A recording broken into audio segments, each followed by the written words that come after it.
ইসলামী আন্দোলন বাংলাদেশের আমির ও চরমোনাই পীর মুফতি রেজাউল করিম এই চাঞ্চল্যকর মন্তব্য করেছেন। তার মতে, অতীতে রাষ্ট্র পরিচালকরা নৈতিক শিক্ষায় শিক্ষিত না হয়ে শুধুমাত্র নিজেদের স্বার্থে কাজ করেছেন।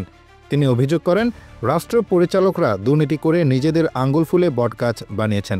তারা দেশের অর্থ বিদেশে পাচার করে বাংলাদেশকে তলাবিহীন ঝুড়িতে পরিণত করেছেন।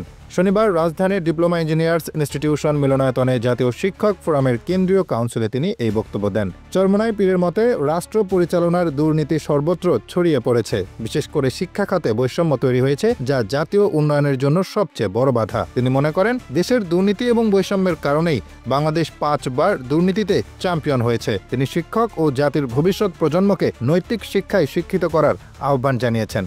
চরমোনাই পীরের মতে, প্রাথমিক ও মাধ্যমিক বিদ্যালয়ে ধর্মীয় শিক্ষকের পদ সৃষ্টি করা এবং শিক্ষা খাতের বৈষম্য দূর করার মাধ্যমে একটি নৈতিকভাবে শক্তিশালী প্রজন্ম তৈরি করা সম্ভব। এছাড়া জনগণের ঐক্যবদ্ধ প্রচেষ্টার মাধ্যমে দুর্নীতি মোকাবেলা করাও অপরিহার্য। Hasibur Rahman, Daily Our Bangladesh.